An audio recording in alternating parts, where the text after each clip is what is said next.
Hey everybody, Lee here, and welcome to the pull list for February 25th, 2015, presented by Longbox Radio. We've got quite a few books here today. First up, we got a doubleheader from DC Comics, neither of which turned out too well for Alfred. So we got Batman number 39. Batman goes to the Court of Owls, and he's basically trying to find answers as to what the Joker is, what is this stuff he's injected himself with, and if he's truly made himself an immortal.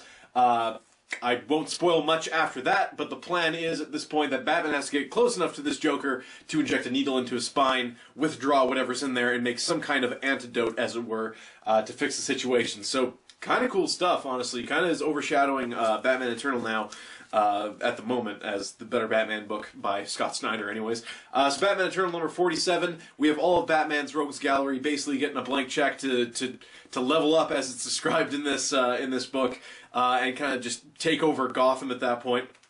Which is interesting, because in this book, many of those same characters are allied with Batman to bring down the Joker, so figures.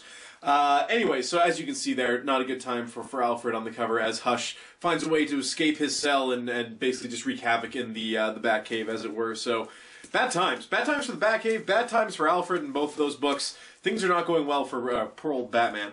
The Wicked and Divine, issue number 8 from Image Comic Books. In this one, we learn that, hey, if you're a god and you're only going to live 2 years, just party it up all the time, as Laura continues to search for clues as to why Lucifer met the end that she did. Going over to Marvel, we have a whole bunch of books, lots of Spider books this week. The Amazing Spider-Man Epilogue. This is officially issue 15, but it's wrapping up the Spider-Verse and what happened there. All the Spider-Men kind of go back to their own dimensions. We established the new status quo of the Spider-Men, as well as plant a lot of seeds in this book towards what's going to happen to Secret Wars and how it's going to affect Spider-Man and all that fun stuff. So not bad. Wrapped up pretty good. Kind of lost me along the way, but the epilogue set everything back straight. So, good stuff. Daredevil number 13. We kind of have an ominous bunch of screens here with an owl sitting there. Presumably, it's the owl is monitoring Matt Murdock.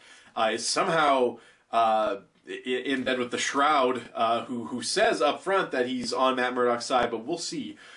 So, kind of a cool book. I've been digging this Daredevil book. This is from Mark Waid, of course. That's issue 13. So, if you're looking forward to the new Netflix series coming out and you read comic books or you don't read comic books and you're wondering about Daredevil, pick this book up. It's real good, easy to get into. Some of the story arcs are only like 1 or 2 issues long, so it's definitely worth doing. Alright, so New Avengers. This is number 30 from Jonathan Hickman. My God. Okay, so Hank Pym comes back from his investigation into what's happening with the multiverse? Why is it collapsing? What the hell is going on? And he tells the most, like, batshit insane story I've seen in a book. And, like, if you have not been reading Jonathan Hickman's Avengers, New Avengers, leading into the Secret Wars event, I cannot wholly say you will understand anything that's going on in this book, but it is fantastic. Oh my God.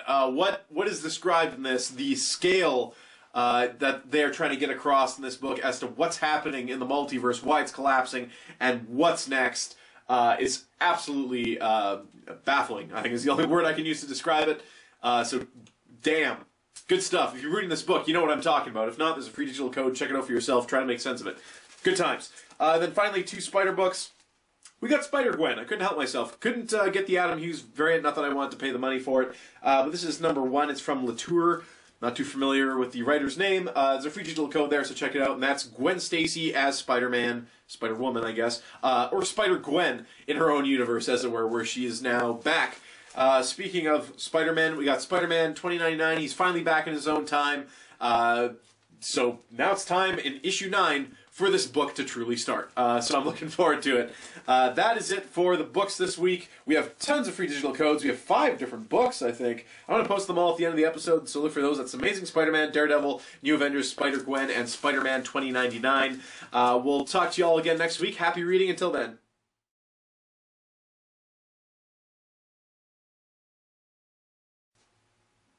My hair looks insane.